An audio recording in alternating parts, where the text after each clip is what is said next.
Sergeant James Liu crossed into enemy territory on a reconnaissance mission in Afghanistan and never returned to base. His radio went silent at 3:47 a.m. GPS tracker disabled. No distress signal sent. No body recovered. No prisoner exchanges. No official explanation. For 8 years, his family believed he was dead, until he walked back onto American soil with knowledge so dangerous the military classified everything. What he discovered will make you question everything you thought you knew about war. March 20th, 2019, 11:47 a.m.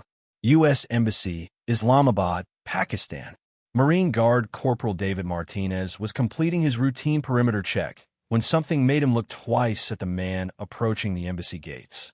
Asian features, military bearing despite civilian clothes, moving with the precise gait of someone who'd spent years under fire. But it was the eyes that stopped Martinez cold. Eyes that had seen too much, carried too much, remembered too much. "I need to speak with the regional security officer," the man said in perfect English, his voice hoarse like he hadn't used it in years. "My name is Sergeant James Liu, U.S. Army Rangers. Serial number 25847-392. I've been missing for 8 years." Martinez felt his blood pressure spike. Every Marine assigned to embassy duty knew the stories about soldiers who'd vanished in Afghanistan and never came home. Ghost stories, mostly. Urban legends about prisoners held in secret camps or operatives who'd gone native and disappeared into the tribal regions. Nobody actually walked back from the dead. "Sir, I'm going to need you to remain where you are while I verify your identity," Martinez said, his hand instinctively moving toward his sidearm. The man claiming to be James Liu didn't look dangerous, but 8 years missing in hostile territory could change anyone into anything. Inside the embassy, chaos erupted with the efficiency of a well-oiled machine. Within minutes, James's fingerprints had been scanned and transmitted to Washington. His DNA sample was being rushed to the embassy medical facility. And most importantly, his serial number was being verified against Pentagon records that most people didn't even know existed. The results came back in 47 minutes. Positive match on all 3 verifications. James Liu, age 34, was exactly who he claimed to be.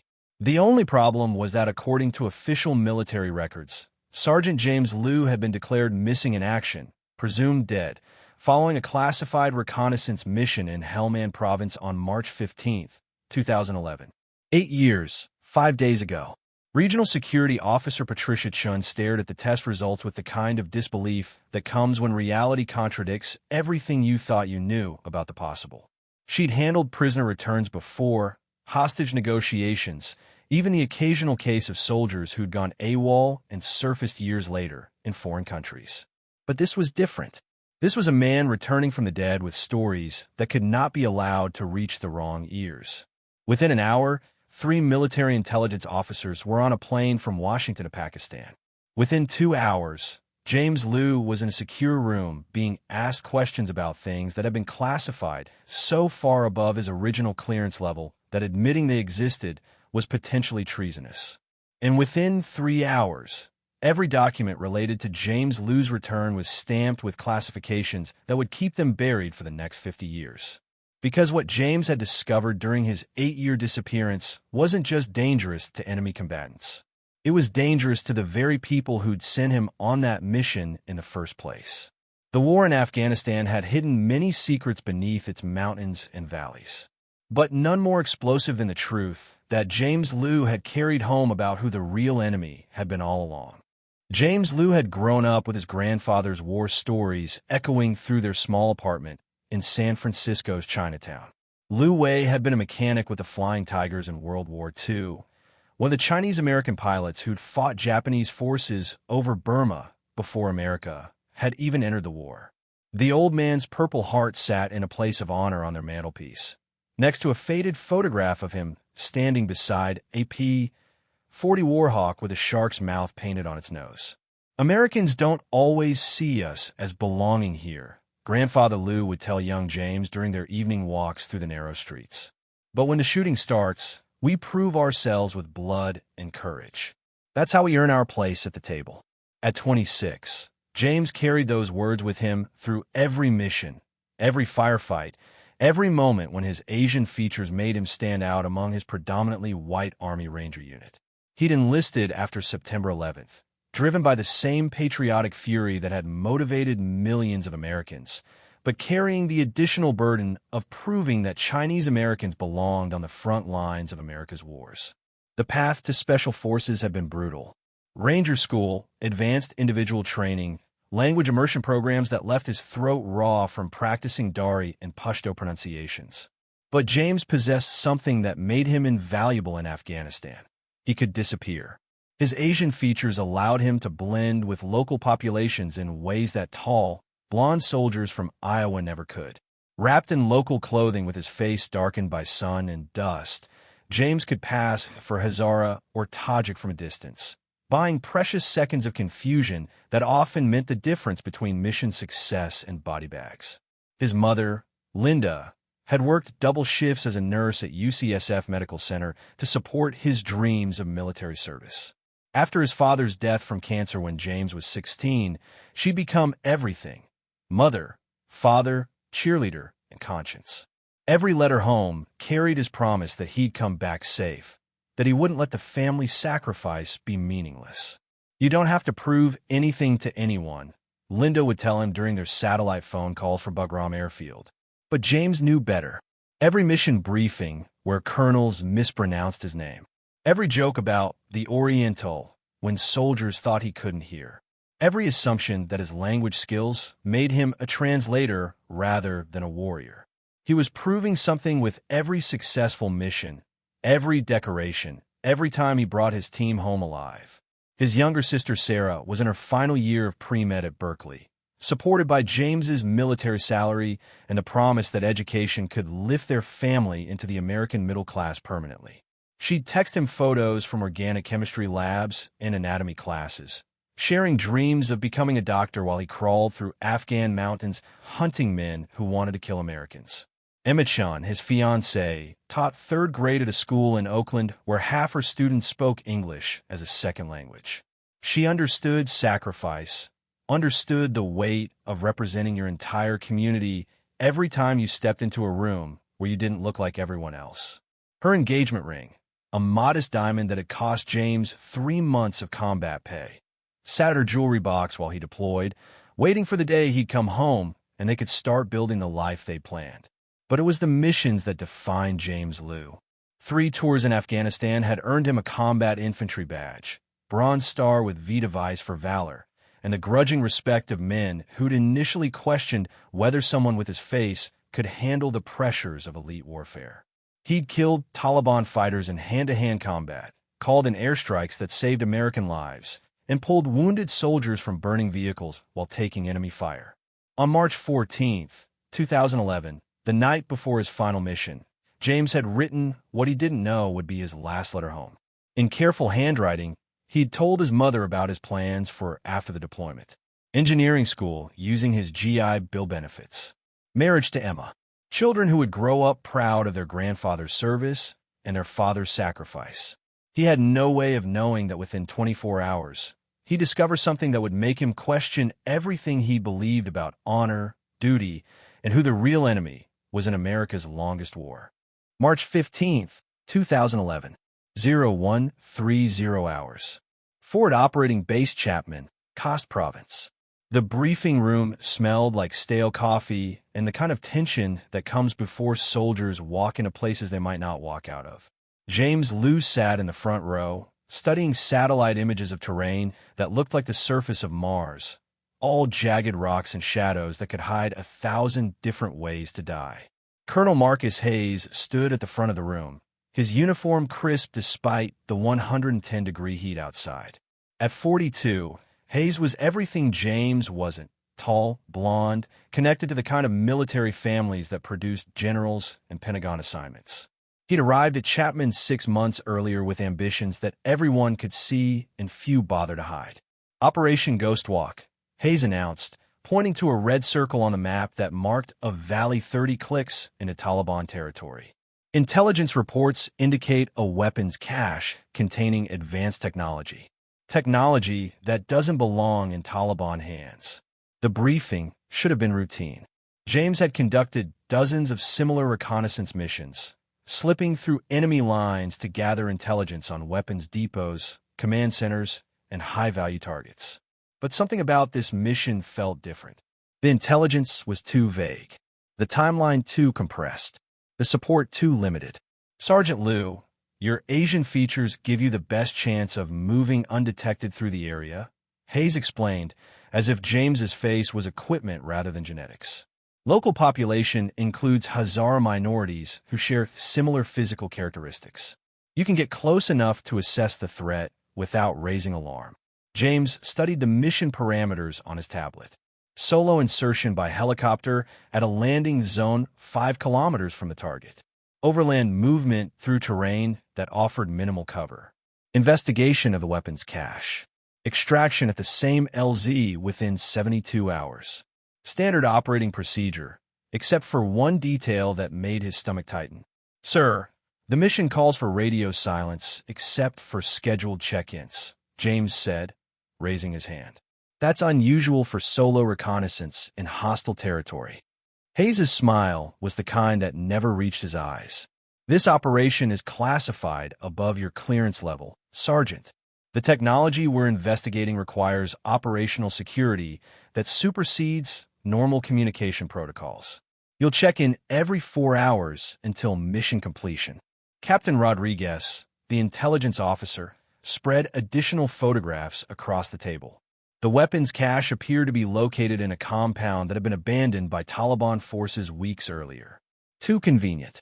Too clean. James had enough experience in Afghanistan to recognize when something smelled wrong, and this entire mission reeked of complications that weren't included in the official briefing. What kind of advanced technology are we talking about?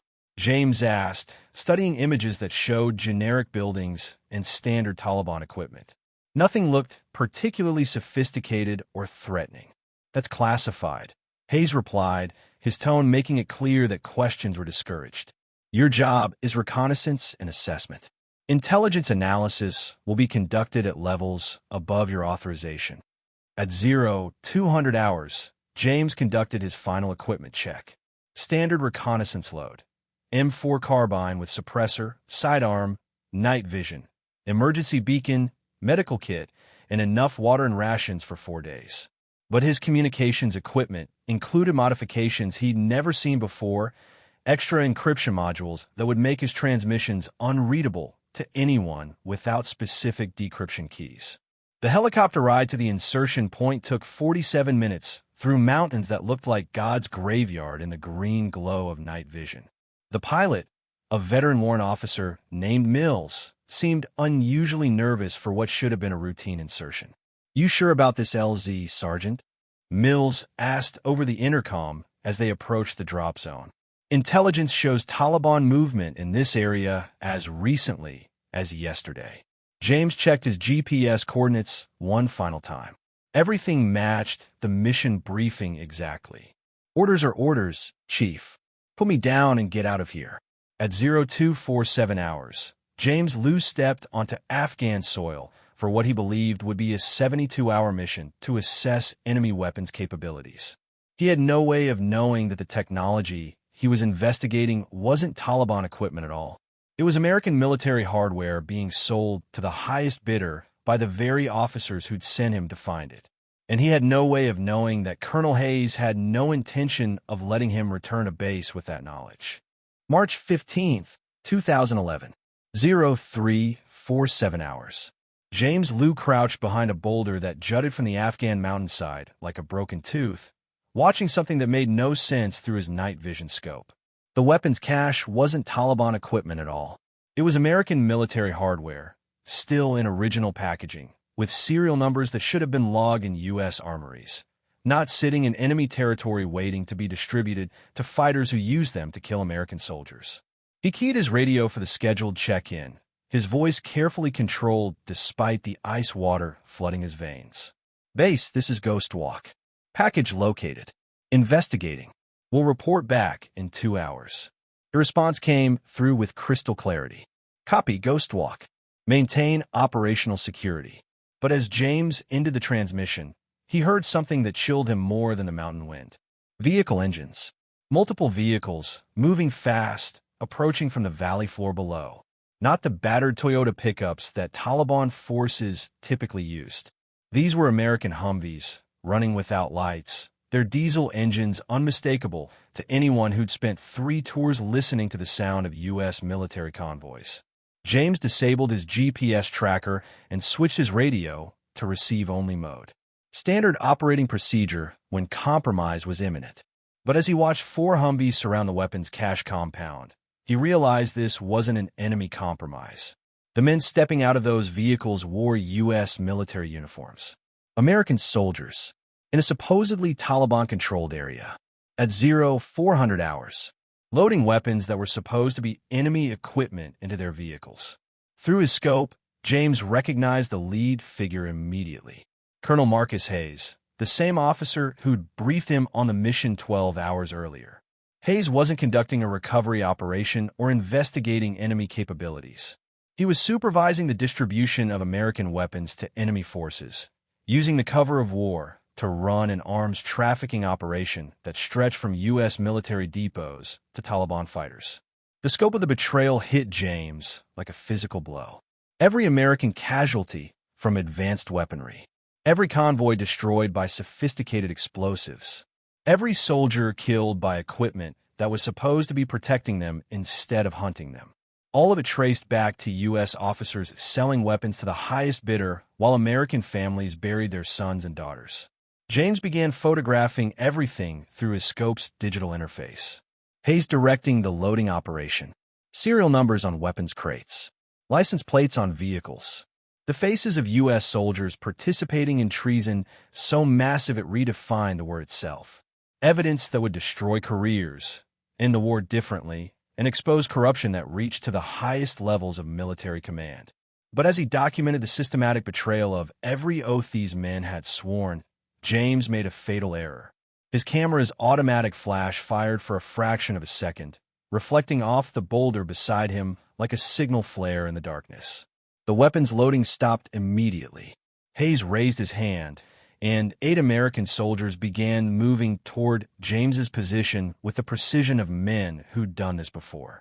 Men who'd eliminated witnesses to protect an operation worth millions in illegal profits.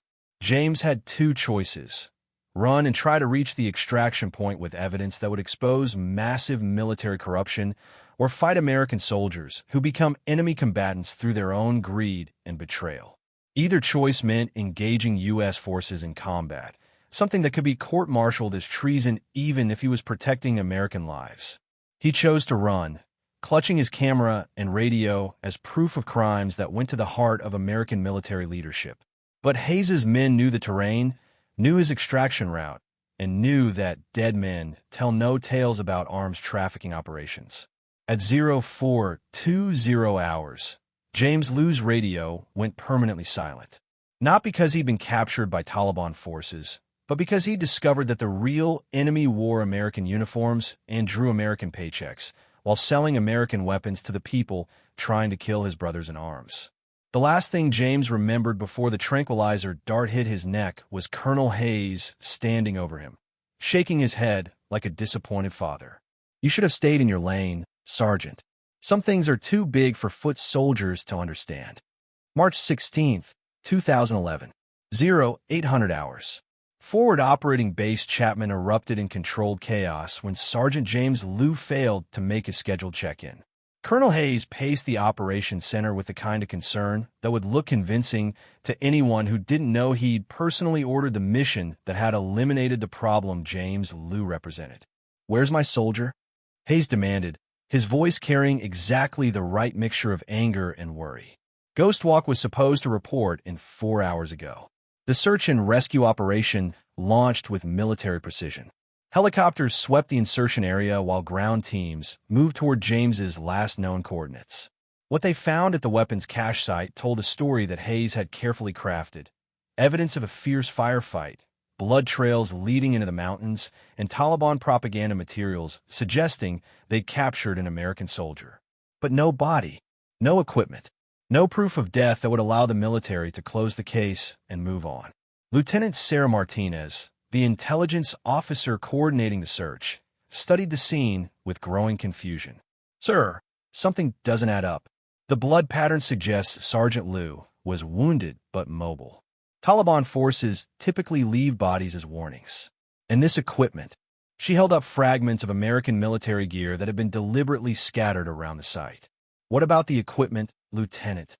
Hayes asked, his tone suggesting that questions were unwelcome. "It's too convenient, sir. Perfect placement for discovery.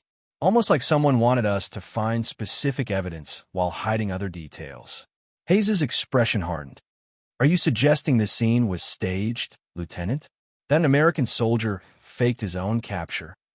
Martinez backed down immediately. Questioning a colonel's interpretation of evidence was a career-ending move, especially when that colonel was rumored to have Pentagon connections and promotion prospects. "No, sir. Just noting discrepancies for the official report."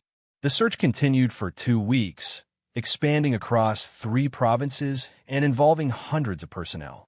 James's family was notified through official channels, receiving the devastating news that their son and brother was missing in action, presumed captured by enemy forces. Linda Liu collapsed in her hospital break room when the casualty notification officers delivered their carefully rehearsed explanation. Private investigator Thomas Chun, hired by the Liu family with their life savings, arrived at Bagram Airfield 6 weeks later to conduct his own investigation. What he discovered should have triggered a major military investigation, but instead led to his immediate expulsion from Afghanistan on security grounds. "The official story doesn't match the evidence," Chun told Linda Liu during a secure phone call from Dubai. "The weapons cache your son was investigating had been cleared out before he arrived. The firefight evidence was planted, and 3 soldiers who were on duty that night have been transferred to different units and aren't available for interviews." Chin's investigation revealed a pattern of obstruction that went beyond normal military security protocols. Witness statements were classified. Physical evidence was removed from the scene before proper analysis. And anyone who asked detailed questions about Operation Ghostwalk found themselves reassigned or facing disciplinary action. Meanwhile, James Liu was experiencing a different kind of war. Drugged and transported to a CIA black site facility that officially didn't exist, he found himself in a concrete cell with no windows, no contact with the outside world, and no hope of rescue. His captors weren't Taliban fighters or enemy interrogators. They were American intelligence officers working for the same government he'd sworn to serve. The facility, codenamed Lost Station, housed prisoners who discovered information too sensitive for normal military justice procedures. Men who'd witnessed war crimes, uncovered corruption, or stumbled across operations that could embarrass powerful officials. They existed in a legal gray area where constitutional protections didn't apply and families were told they were missing or dead. For 8 years, James shared his concrete existence with other American soldiers who'd learned too much about the wrong subjects. A Navy SEAL who documented war crimes in Iraq. An Air Force intelligence officer who discovered weapons sales to Iranian proxies. A Marine sergeant who'd witnessed the execution of civilian witnesses to contractor corruption. They were the inconvenient dead, buried alive to protect institutional reputations and illegal profits. Fed enough to survive, medicated enough to remain compliant, and isolated enough to ensure that their secrets would die with them in cells that didn't officially exist. Back home, the Liu family's search became a crusade that consumed their lives and destroyed their health. Linda Liu spent her retirement savings hiring investigators who hit classified walls. Sarah Liu postponed medical school to coordinate with military families facing similar situations. Emma Chen never married, keeping James's engagement ring as a memorial to love interrupted by forces beyond their understanding. But none of them knew that James was alive, imprisoned by the same government that honored him as missing in action while using his disappearance to cover up crimes that reached to the highest levels of military leadership. 8 years is a lifetime when measured in concrete walls and fluorescent lights that never turn off. James Liu had learned to count time not in days or months, but in the subtle changes of his captors' routines the rotation of guards who couldn't make eye contact, and the slow deterioration of hope that had once sustained him through 3 combat deployments. Lost Station existed in a bureaucratic void that made it more effective than any foreign prison. Located in a classified facility that appeared on no maps, funded through black budget allocations that Congress never saw, staffed by contractors whose loyalty was purchased rather than sworn. James and 17 other American soldiers had become ghosts, disappeared not by enemy action, but by institutional necessity. The other prisoners had their own stories of discovering inconvenient truths. Sergeant Rodriguez had documented the systematic execution of civilian witnesses to contractor fraud in Iraq. Chief Petty Officer Williams had photographed Navy officers selling fuel supplies to insurgent groups. Captain Thompson had recorded conversations proving that airstrikes were being called in to destroy evidence of war crimes rather than enemy positions. All patriots, all soldiers who believed that loyalty to country meant exposing corruption rather than protecting it. All wrong about how the system actually worked when billions of dollars and powerful reputations were at stake. They don't keep us alive out of mercy, Rodriguez explained to James during one of their whispered conversations in the exercise yard. They keep us alive because dead martyrs inspire investigations. Missing soldiers just inspire sympathy and eventual acceptance. Meanwhile, Linda Liu was dying slowly from the inside out. 8 years of searching had aged her 20 years, transforming a vibrant nurse into a hollow-eyed woman who jumped every time the phone rang, hoping for news about her son. She'd mortgaged their house to hire private investigators, spent her retirement savings on trips to Washington, D.C., and sacrificed her health to a crusade that bureaucrats assured her was hopeless.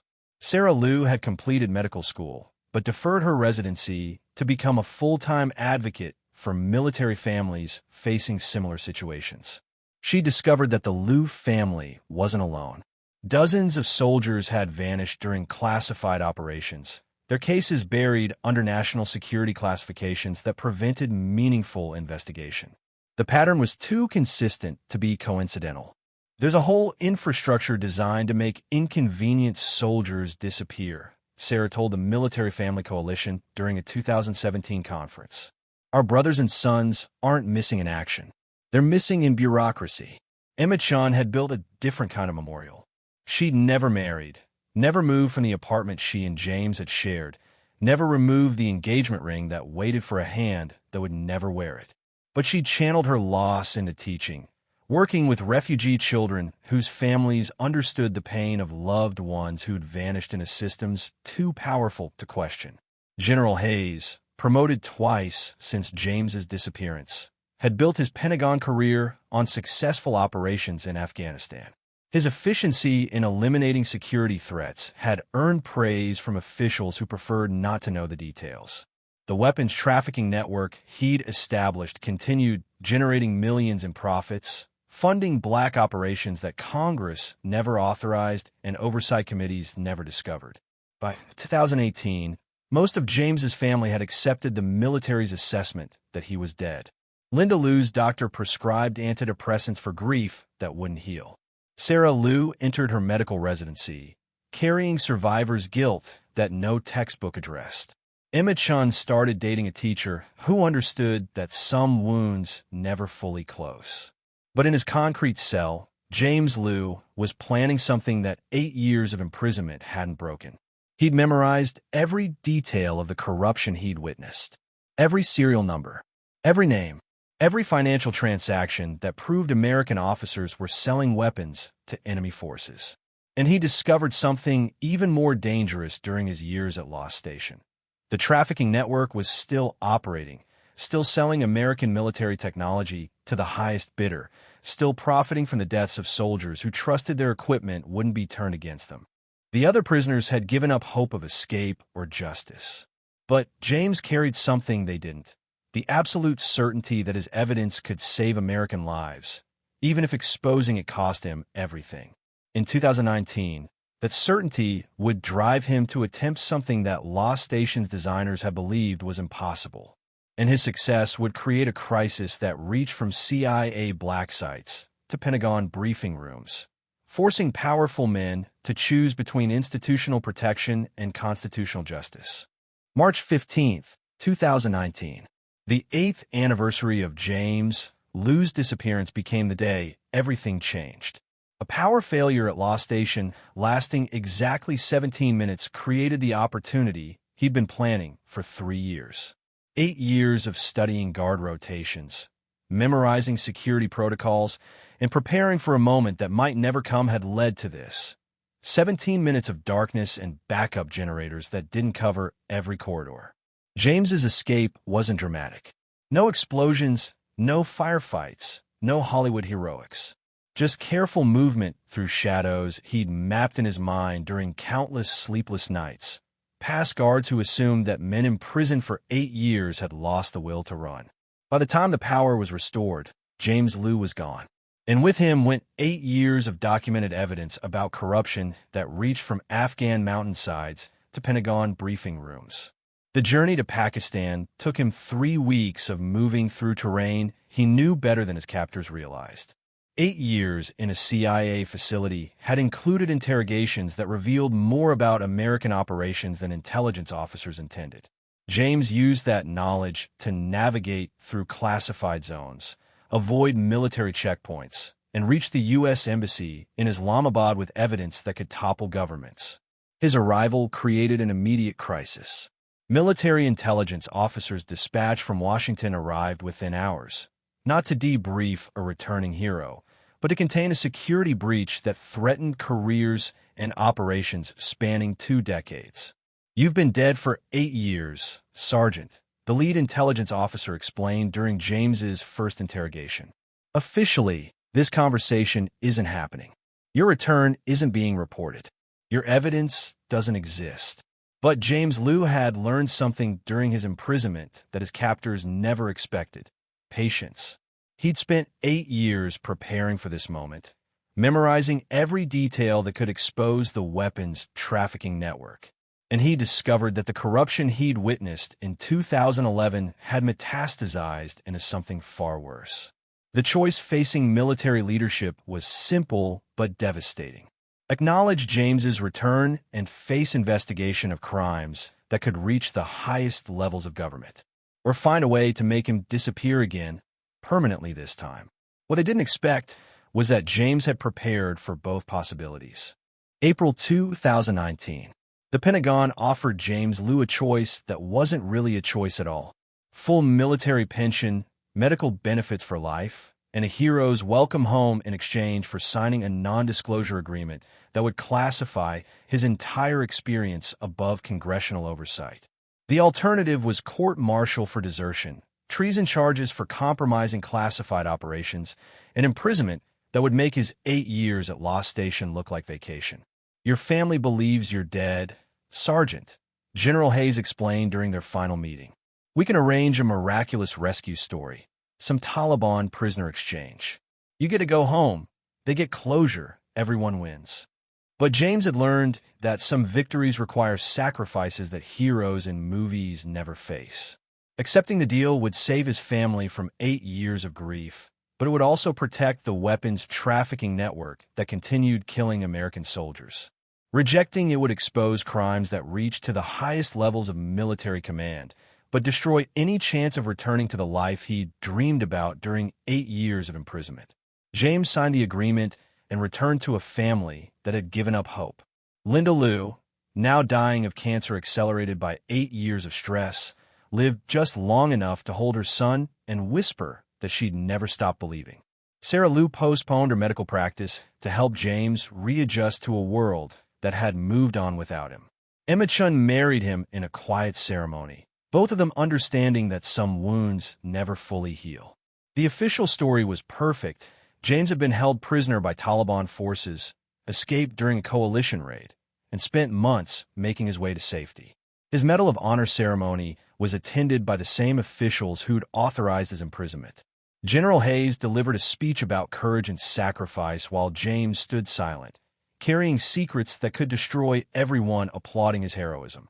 Today, James Liu lives with the knowledge that his silence protects both his family and the criminals who stole 8 years of his life. The weapons trafficking network continues operating under different leadership, selling American military technology to enemies who use it against American forces. Soldiers continue dying from equipment that should protect them, their families never knowing that their deaths generate profits for the officers they trusted. The price of truth, James learned, isn't just what you're willing to sacrifice to speak it. It's what you're willing to sacrifice to keep it silent when speaking would destroy everything you love more than justice itself. Sergeant James Liu, who walked into General Hayes's trap in Afghanistan, proved that American soldiers would sacrifice everything to expose military corruption, and ultimately revealed a weapons trafficking conspiracy so extensive it required 8 years of imprisonment and lifetime silence to conceal the full scope of their crimes against American forces. James's evidence, buried in classified vaults for eternity, finally revealed the betrayal that war profiteers died trying to conceal. The mountains that hid systematic treason became a monument to the courage of one soldier who chose truth over a comfortable lie. How many other American soldiers lie in unnamed graves, their murders disguised as combat casualties? What happens when military officers profit from selling weapons to enemies? Can democracy survive when exposing war crimes becomes treason? Drop a comment below and let us know. Do you believe military weapons trafficking to enemies still happens today? Hit the like button, subscribe, and turn on notifications for more investigations that prove honor is more durable than corruption.